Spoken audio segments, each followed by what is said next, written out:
Hi everybody, it's Kim Can Do It. Checking in with my week 21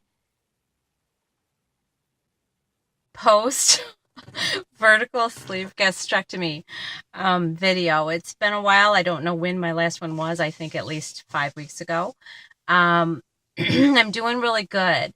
I am, well, my stats are, I my heaviest weight was 270, and that was back on in November 24th is when I started my pre-op liquid diet. On December 9th, I weighed 252, and today, week 21, I weigh 208. It's been quite a journey so far. I haven't done many updates because I feel I don't have a whole lot to say. But I do. I think at this phase, week 21, next Saturday, today is Monday, on Saturday, it will be my 5-month surgery. So, almost a half a year in, and I've learned so much, and so much has changed in 5 months. And I just wanted to share with you a few things that I have observed and learned, and for the pre-uppers out there, or for people that are just starting this journey, it may be helpful. Not everybody feels this way, and it's just me, in my opinion. I don't know about any of you. I do have a family. I have 2 grown boys that live at home and a husband. And so cooking, you know, it's not worth it sometimes. Anytime, to tell you the truth. It's not worth it for me. I try. I used to love to cook. Um, Now, not so much. I get excited and I get a recipe and I cook it and I have 3 bites or 4 bites and I'm full. And all these leftovers. It seems like I can't learn to cook in small portions. I still cook as if I eat, 2 platesfuls or 2 bowls of something, and I don't. I can't seem to get it through my head that small portions. um, but anyway, I just wondered if anybody else felt that way too. I love to eat. I love to have new flavors and a little bit of spicy and unique flavors, and but it seems like my go-to things are just the same old things over and over and over. I think one, because they're safe and I know that my sleeve tolerates them. Um I don't know. I just can't seem to cook anything that is worth cooking. Um, I think I'm going to be a little random here. I think some other things that are kind of bugging me is it's been talked about, it's been blogged about by Betty Lou, and I'm in total agreement with her last blog. Um, is how offensive it is when people ask you how much weight you've lost. And a lot of times before they even ask how you're doing, or even before they ask hi, or before they say hi to you, they run up to you and say, how much weight have you lost? It gets a little old. And I'm using some of Betty Lou and some other people that have talked about this subject on YouTube. I'm taking some of their advice and just saying, I don't weigh myself anymore, or I'm not sure, I can't remember, um, some kind of comeback like that, so that they learn not to do that. I just feel that it puts so much importance and so much on that number, and it's just not right. It's like it's again going back to that scale, and why does that scale have so much control over us? It shouldn't. How do you feel today? That's what should be important. How do your clothes fit today?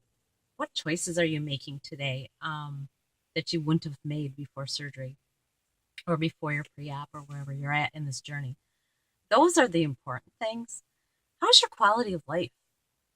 Um, Not how much weight have you lost. It's not important. Um, anyway, that's another little thing. Um, another thing is shopping. I I am enjoying shopping. I do mostly thrift stores. But what I've observed about myself is I will pick out clothing that is too small. Now, I've heard people in the community say that they can't stop picking out um, things that are too big, like they're stuck in the plus sizes, or they go to the size 20s or 22s, and they're obviously a 14. But why do they keep doing that? For me, it's not like that. I don't know if my mind is just warped or what, or if I'm a glutton for punishment. Maybe that's it. I go into a store and I don't know what size I am, especially if it's a thrift shop or something. And I will pick out things. Let's say it's a like a tank top or a pair of pants, whatever. And I will hold them up and look at them even before I look at what size the tag says. And I'll hold them up and I'll think, yeah, I think I can fit in there. Take it in the dressing room, try it on, too small. Look at the tag, size 12. Why would I have brought a size 12 in? Why did I think that that looked like it would fit me? I don't know. Maybe maybe I think I'm smaller than I am, but that's not true because I still feel really fat. So I don't know what I'm doing to myself. I don't know if it's just because I feel like every time I go in the dressing room, it's a normal feeling to go in and try on, 10 pieces of clothing and only have two of them fit. Anyway, I don't know why I do that. I still pick out clothes that are too small. Sometimes I pick out things that are too big. But why would I look at something that is this wide and think, oh, yeah, I can fit in that? Really? No. Um, and I had something happen to me this week. Wow, I'm really random. Sorry.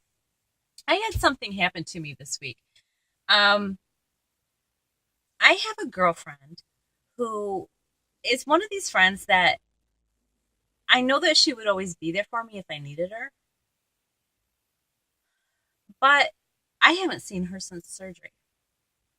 I have reached out to her many times, at least once a month, um, and asked to meet her for coffee, or asked to come over, or asked her to, if she wants to get together. Wow, my bangs are long. I'm sorry, brushing them out of my face. And she always has an excuse on why she can't meet with me. She's too busy. Her work's too busy. It's always an excuse. Well, I ran into her at the store the other day in the checkout line, and we looked up at each other at the very same time, gave each other hugs, said we missed each other, the whole thing you do. And it was really awkward. And she's a really good friend of mine. Um, it was awkward uh, because I knew that she really kept making excuses why she didn't want to see me. Um, she had said, I've gained a lot of weight and I don't feel good about myself, and in emails and that type of thing. I don't care what she looks like. She's my friend, and I couldn't care less what she looks like physically. And she should know about people that isn't important to me. Um, but I hugged her and we talked, and she kept making excuses about how she looked, like, oh, I just, got done with a 12-hour day and I just feel so grumpy, and oh, and you look really good. And she complimented me. And then we left. And the next day, I got an email from her telling me, that I looked great and that she was proud of me, um, apologizing for not uh, reaching out to me or, in her words, being there for me during this journey. But she felt so bad about herself that she couldn't bring herself to meet with me as I was getting healthy. She was getting unhealthy, and more unhealthy and gaining weight. And I don't know, that made me sad. That I guess I understand it, but I keep trying to think if the shoe was on the other foot and I were the one gaining and she was the one losing, I really hope that I wouldn't be that type of person. I don't know. It's and as she said, it was all about her, not about me at all. Um, because she felt so down and bad about herself, she was depressed and didn't really want to see me. So anyway, I wondered if that happened to any of you. We're trying to rekindle and refresh our friendship.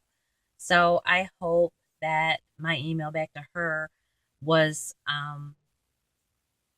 worded in the right way, that she understood that I don't care what she looks like. I'm still the same person that I was. I'm not a vain person. I'm not a person that is hung up on how I look. It's what's inside that counts, and I'm still the same Kim. And I hope that she realizes that, and I hope that I remember that about me, and don't change. Um, oh, and my other thing is, it kind of goes along with the first thing I talked about with cooking. Because I have a family at home, because um, they're eaters, and we all were eaters, and now all of a sudden, mom is not the eater anymore. I was really hoping that my family would get on the bandwagon and get healthy and lose weight along with me, instead of doing the opposite. Um, my husband is overweight, but mostly just in his belly. And my sons are not really overweight, but they just don't eat healthy. They probably will be if they keep on eating like they are. Um, I really thought that they would see what I'm eating and see my progress, and it would inspire them, and they would want to um, work out with me or walk with me or eat the same things I'm eating. For the most part, if I do cook a healthy meal, they'll eat it. But then an hour later, they'll go make, a box of macaroni and cheese and eat that, and then before bed have a couple of candy bars or a bowl of ice cream or some chips or any of these things. And I am so aware of people eating around me now. It doesn't make me mad like it did in the beginning. Now my lifestyle is my lifestyle, and it's ingrained in me, and nobody is going to get me to change. It doesn't make me want to splurge. It doesn't make me want to cheat when I see somebody next to me eating a candy bar. I really don't care. I I don't care for me, but I care for those who I love. And it's not just a little, it's a lot. And I don't know how to, because I've been there. There's nothing that I can say to make them want to lose weight. They have to want to lose weight themselves. Um, I've spoken to my husband about it, and talking about healthy eating, healthy lifestyle, living longer, living healthier, all these things. And the truth is, I worry about him. I worry he's going to have a heart attack someday. Um, he's got very high blood pressure, and he's just not really a healthy person. Um, as I improve and get healthier, he's getting unhealthier. What's up with that? Anybody else's spouse or significant other doing that? I just don't understand. He talks about now getting back on the bandwagon again, but there's I just encourage him. And anyway, um, what else is up, YouTubers? I've missed you. There's a lot going on in the community. I am following you. Not as many people. I don't follow as many people. And I don't have names written down, so I don't want to forget anybody, but I won't mention a whole lot of you. But I'll mention a couple. Nirvana. I am very proud of her. She just had her band over bypass. Bob. She just had her Bob this week, and she's in a lot of pain, but she's trudging along and she's doing well. And I know she's going to be, this is going to do it. This is going to do it for her. And she's going to get healthy, and I can't wait to finish watching the journey with her. So congratulations, Nirvana. I love you. Monica Sleeve McQueen had her surgery a couple weeks ago. 2 weeks ago? 2 or 3 weeks ago. And she's doing fantastic, as we all knew that she would. And hopefully I'll be able to meet up with her for lunch next week, talking about it.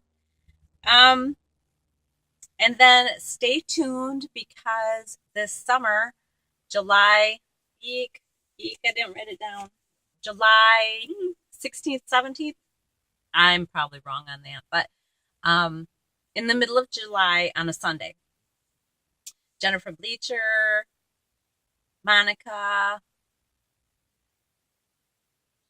teeny tiny Christine, teeny tiny tummy for Christine, Kim Stephanopoulos, Betty Lou, I hope, TK Sleever, maybe. We're going to have a meet and greet, a small little meet and greet in Ludington, Michigan, because that's where Jennifer goes for her vacation in the summertime. So we're going to take advantage of her being here, and we're going to get as many of us together from the area as possible to meet up with her.